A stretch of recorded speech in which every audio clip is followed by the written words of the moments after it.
안녕하세요. 반값보험료 만들기입니다. 오늘은 구독자님 댓글 답변 드리는 Q&A 47편 영상 준비해봤습니다. 단체 실비 보장이 개인 실비보다 더 좋아서 바로 납입 중지가 되는지 또 뭐 어떻게 할 건지 그거 한번 질문을 하셨고요. 단체 실비랑 개인 실비 같이 있을 때 개인 실비 납입을 중지한 후에 재개하는 게 자유롭게 되는지 그런 질문이 또 있습니다. 그것도 한번 답변 드려볼게요. 또 말씀처럼 준비하니 33세 남성 15만원에서 7만원으로 줄어든다. 7만원에 가능하다. 그냥 이렇게 하면 될까요? 또 몇 가지 질문이 있어서 관련해서 답변 드려보도록 하고 실손 전환하려면 어떻게 하는 건지 한번 간단하게 답변 좀 드려보도록 하겠습니다. 이거 외에도 한두 개 추가해서 설명 드려볼게요. 한번 시작해 보도록 하겠습니다.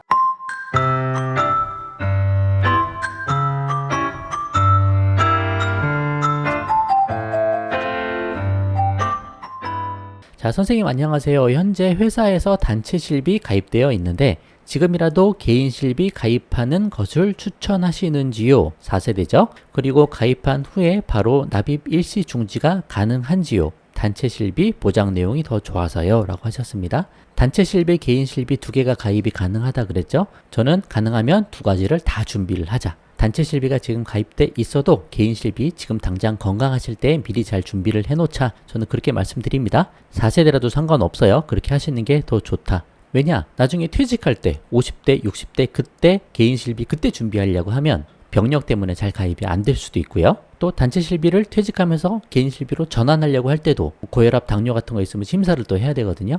그러니까 문제가 생길 수 있다. 그래서 지금 둘 다 가입하고 개인 실비 납입 중지를 해놓을 수 있다. 중지하고 나중에 퇴사할 때 퇴사하고 한 달 내에 살리시면 개인 실비가 다시 문제없이 살아나니까 그 방법이 가장 좋다 그랬죠.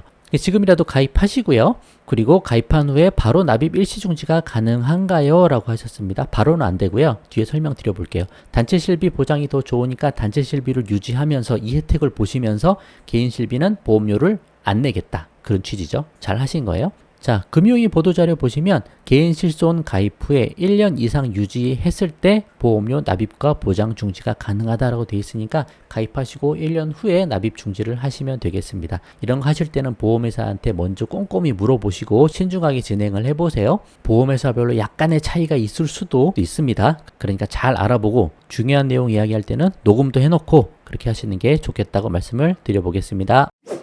자, 단체 실손 관련해서 또 다른 질문이 있는데 퇴직 전이나 이직할 때 원하는 시점에 제약 없이 다시 기존 보험 1세대로 재개가 가능한가요? 라는 내용이죠. 이제 2023년 1월 1일부터는 중지하고 재개할 때 예전에 가입했던 실비로 다시 살릴 수 있다. 뭐 그런 이야기가 있었죠. 이거 한번 영상 보셔도 좋고 아무 때나 재개가 가능한 건 아닙니다. 그래서 그 내용 잠깐 설명드려보려고 해요. 자, 금융위 보도자료 따르면 재개 신청은 언제 하냐? 단체 실손 가입하고 개인 실손 가입해서 두 가지가 다 있을 때 개인 실손을 지금 중지를 했다고 쳐봐요. 1년 이상 유지한 후에 중지가 가능하다고 했죠?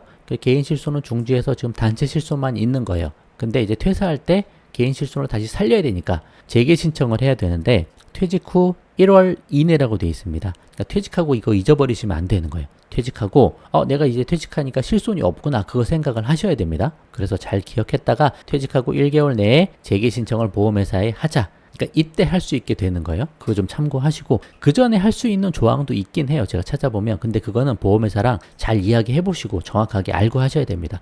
뭐 서류 제출하고 이것저것 좀 많다고 제가 들었어요. 퇴직 관련한 그런 내용이겠죠. 일단 기본적으로는 퇴직 후 1개월 이내에 살린다. 그렇게 생각하시면 될 것 같습니다. 그리고 이직을 막 할 경우도 있잖아요. 그럴 때 어떻게 되냐? 개인 실손을 중지도 하고 또 재개도 하고 막 이렇게 할 수도 있느냐? 그런 질문이 있어요. 금융위 보도자료에서 개인 실손 가입 후 1년 이상 정상 유지한 경우에는 단체 실손 가입 기간 중 언제든지 개인 실손 중지는 가능하다. 그죠?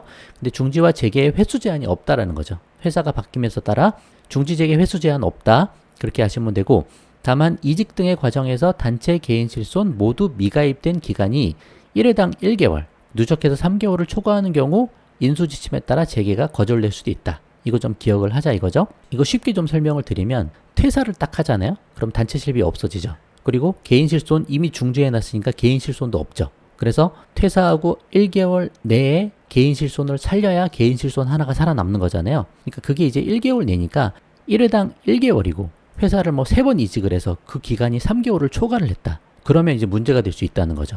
예를 들어 좀 과하게 이직을 5번 했어요. 하지만 퇴사하고 나서 바로 일주일 내에 살렸어요. 그런 식으로 하면 누적돼봐야 뭐 1.5개월, 2개월 뭐 그거밖에 안 되잖아요. 그러면 상관은 또 없는 거죠. 어찌됐든 누적 기간을 3개월을 초과하지는 말자. 바로바로 살리면 된다. 그런 내용이죠. 소비자가 무보험 상태를 고의적으로 유지하다가 질병 발생 시에 개인 실손을 제기하는 등의 도덕적 해이를 방지하고자 이렇게 미가입 상태의 누적 기간을 3개월로 한정을 지었다.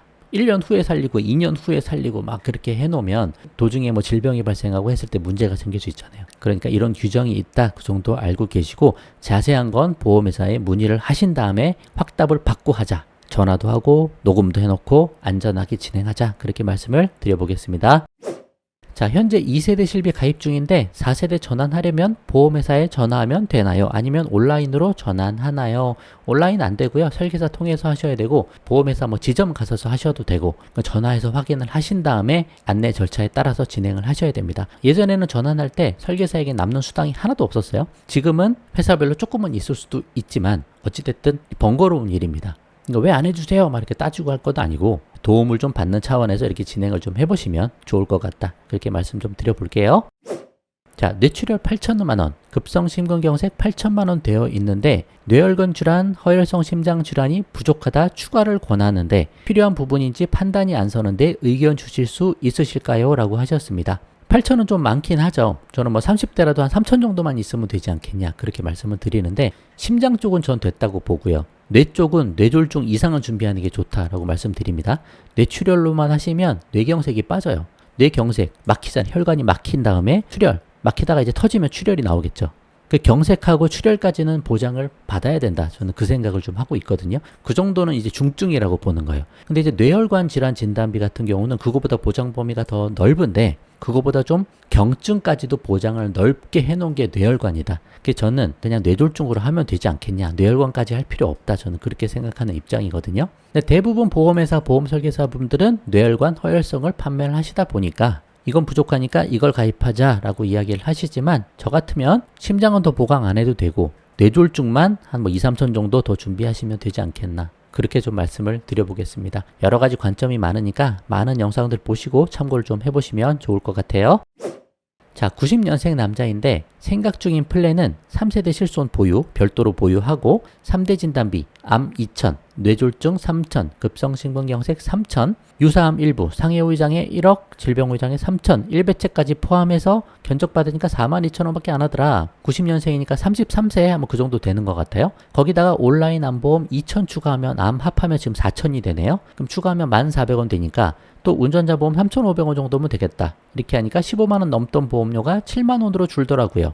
이렇게 진행하는 게 맞을까요? 암보험을 온라인으로만 들어도 되는지 궁금해서 댓글 남겨봅니다. 개정판 책 읽고 너무 도움이 많이 됐습니다. 라고 하셨습니다. 방향을 잘 잡으신 것 같아요. 다만 아직 33세니까 암진단비를 2개를 합해서 5천원 준비하자.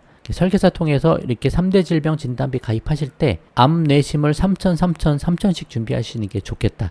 3,000이 들어가면 20% 들어가면 유사암 600이 들어가겠죠? 그렇게 준비하셔서 5,000을 맞추시자. 아직 30대 초반이니까. 그리고 온라인 암보험으로만 가입하지 마시고요. 이거 대부분 생명사 정도 보장이고 기타 암으로 빠진 게 많으니까 큰 틀은 설계사 통해서 손보사 통해서 3,000을 잡고 온라인 암보험으로는 생명사로 전기납을 해서 보험료를 좀 줄이면서 2,000만 추가해서 2개를 좀 나누자. 보험회사의 리스크까지 분산을 하자. 그 정도 하면 괜찮지 않겠냐? 라고 말씀을 좀 드려보겠습니다. 그렇게만 하면 거의 뭐 완벽한 것 같아요. 제 관점에서는. 이렇게만 잘 되면 퍼펙하다. 너무 잘하셨다. 그렇게 말씀드려보도록 하겠습니다. 자, 오늘은 여기까지 하도록 할게요. 도움되셨으면 구독과 좋아요 부탁드리고 공유도 많이 부탁드립니다. 마칠게요. 감사합니다.